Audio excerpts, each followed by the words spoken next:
সম্মানিত মুমিন ও মুসলমান দিনী ভাই ও বোনেরা, আসসালামু আলাইকুম ওয়া রাহমাতুল্লাহি ওয়া বারাকাতুহু। আপনারা দেখতেছেন অদৃশ্য জিন ও জাদুর কোরআনিক চিকিৎসা চ্যানেলের সঙ্গে আছে আমি মোহাম্মদ জসিম।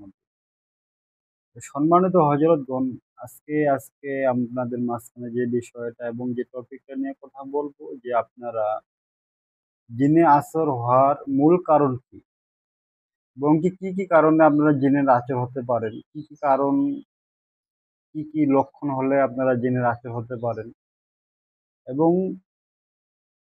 আপনারা যাতে জিনে আচর অথবা জাদুতে আক্রান্ত না হন, এই কি বিষয়গুলো আপনারা পরিত্যাগ অথবা আপনারা এড়িয়ে চললে আপনারা এখান থেকে মুক্তি থাকবেন, এই বিষয় নিয়ে কথা বলবো ইনশাআল্লাহ। সর্বপ্রথম যে লক্ষণটা আপনার হজরত, যে আপনারা জিনে আক্রান্ত হওয়ার সব থেকে মূল যে কারণটা, নবীর সুন্নাহ অনুযায়ী না চলা, সুন্নাত আস্তে আস্তে ছেড়ে দেওয়া, এমনকি মাজনুন যে দোয়াগুলো আছে দোয়াগুলো না পড়া। যেরকম ধরেন না যে ঘরে প্রবেশের দোয়া, বাথরুমে যাওয়ার দোয়া আছে, সহবাসের দোয়া আছে, এবং কি সকাল সন্ধ্যা যে দোয়াগুলো আছে, এই দোয়াগুলো যখন আপনারা ছেড়ে দিবেন, তখনই আপনারা জিনের শিকার হবেন।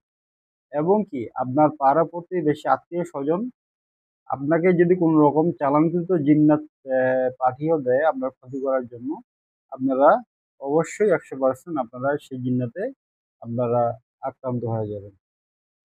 আমরা সর্বপ্রথম আমরা চেষ্টা করব নবীর সুন্নাত তরিকা অনুযায়ী চলার জন্য, এবং কি সকাল সন্ধ্যা যে দোয়াগুলো আছে দোয়াগুলো পড়ার জন্য, এবং কি ঘরে প্রবেশের সময় অবশ্যই দোয়া পড়ে ঢুকবো, টয়লেটে বাথরুমে যাওয়ার সময় দোয়া পড়বো, সহবাসের যে নিয়ম আমরা দোয়া পড়ে সহবাস করবো, ইনশাল্লাহ আশা করা যায় তাহলে আর কোনো রকম আপনার টেনশন থাকবে না, কোনো রকম সমস্যা হবে না। আর যারা এই জিনে আক্রান্ত, যাদের দিয়ে আক্রান্ত, আপনারা যদি এই ভুলগুলো করে ফেলছেন, আপনারা একটু শুধরে নেওয়ার চেষ্টা করবেন। এছাড়াও আরো কয়েকটা লক্ষণ আছে, কয়েকটা কারণ আছে যেগুলা আপনারা কন্টিনিউ মানুষের মধ্যে হয়ে যায়, যার কারণে জিনের আচরটা এবং কি জিন্নাতেরা খুব সহজেই একটা মানুষকে অ্যাটাক করতে পারে। এর মধ্যে সর্বপ্রথম যে বিষয়টা উল্লেখযোগ্য হলো বদ নজর ও হিংসা। এই দুটি জিনিস মানুষের শরীরে জিনদের প্রবেশে দরজা খুলে দেয়। বদ নজর এমন একটা জিনিস আর হিংসা এমন একটা জিনিস, যে মানুষ যদি কেউ আপনার দিকে বদ নজরে তাকায় অথবা আপনি কারোর দিকে বদ নজরে তাকান, অথবা একটা রাস্তার মধ্যে একটা মেয়ে হাঁটাই যাচ্ছে, আপনি বদ নজরে তার দিকে তাকালেন, কুদৃষ্টে তাকাইলেন, এই জিনিসগুলা আপনার খুব খারাপ। দ্বিতীয়ত হচ্ছে যে হিংসা।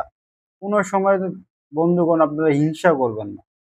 হিংসা আর বদ নজর সব থেকে গুরুত্বপূর্ণ এই জিনিস দুইটাই হলো মানুষের জিনদের মানুষের ক্ষতি করার জন্য, মানুষের বডিতে প্রবেশ করার জন্য যথেষ্ট। মানুষকে কি করে করুক না, আপনাকে কি দেখার দরকার কি? আল্লাহ আপনাকে যেতটুকু রাখছেন, আপনার কাছে যেভাবে আছেন, আল্লাহর কাছে শুকরিয়া আদায় করে। একটা জিনিস মনে রাখবেন, আপনার থেকে নিম্ন পজিশনে কত মানুষ আছে, আপনারা সবসময় কি নিচের দিকে তাকার চেষ্টা করুন, উপরে না। আমার উপরে কে কি করলো না করলো আমার দেখার দরকার নেই। আল্লাহ আমাকে কিভাবে রাখছে, এটা আলহামদুলিল্লাহ, আল্লাহর কাছে শুকরিয়া। আমার থেকে নিচে আরো অনেক মানুষ আছে, আপনার তার দিকে তাকিয়ে আল্লাহর কাছে শুকরিয়া আদায় করবেন, ইনশাআল্লাহ কোনো সময় হিংসা আপনার মনের মধ্যে আসবে না। দ্বিতীয়ত হচ্ছে দুশ্চিন্তা বেশি করা। কোনো একটা কারণ নিয়েই আপনারা দুশ্চিন্তা করবেন না। আল্লাহ যা করে সব থেকেই ভালো করে। আল্লাহ আপনার যা করে অবশ্যই আপনার ভালো করে। আপনার যে জিনিসটা নিয়ে আপনার টেনশনে আছেন, দুশ্চিন্তা করতেছেন, কোনো কারণ আছে? কোনো কারণ নেই। আপনার কোনো সময় কোনো একটা ছোট্ট বিষয় হোক, বড় বিষয় হোক, কোনো জিনিস কোনো সময় আপনারা চিন্তা করবেন না। চিন্তা করলে কি এটা ফয়সালা হবে? হবে না। যেটা হওয়ার সেটাই হবে। আপনি যদি ওভারে চিন্তা করেন, টেনশন করেন, রাত্রে না ঘুমান, তাহলে কোনো সময় এটা আপনাদের সমাধান হবে না। এটা আরো উল্টা কি আপনার ক্ষতির কারণ হয়ে যাচ্ছে। এইসব কারণে আপনারা জিন্নাতের শিকার মানে আক্রমণের শিকার হতে পারেন। তারপরে যে বিষয়টা হলো যৌন শক্তি একবার কমে যাওয়া। আপনার অনেকে যুবক ভাইয়েরা আছে, বোনেরা আছে, এখন বর্তমান যে যুগ জামানায় আমরা আসছি, ইউটিউবে আপনার মোবাইলটা যেরকম মানুষের জন্য ভালো ফায়দাজনক এবং কি আবার খারাপও, একটা মানুষকে খারাপ করার জন্য একটা মোবাইলে যথেষ্ট। যাই হোক, আমি যে বিষয় নিয়ে আপনার কথা বলতে যাচ্ছিলাম আমরা হয়তো বা বুঝতে পারছেন।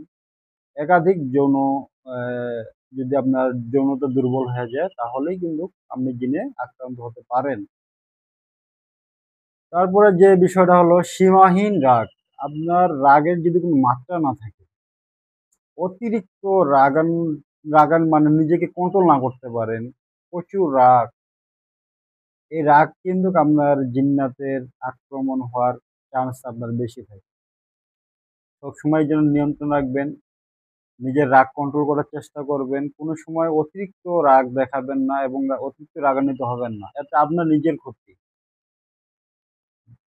রাগান্বিত হয়ে যেরকম আপনার একটা দুর্ঘটনা ঘটতে পারে এবং কি আপনার জিন্নাতেরও আপনার উপরে অ্যাটাক করার চান্স বেশি থাকে, এই দুর্বলতার কারণে নিতে পারে।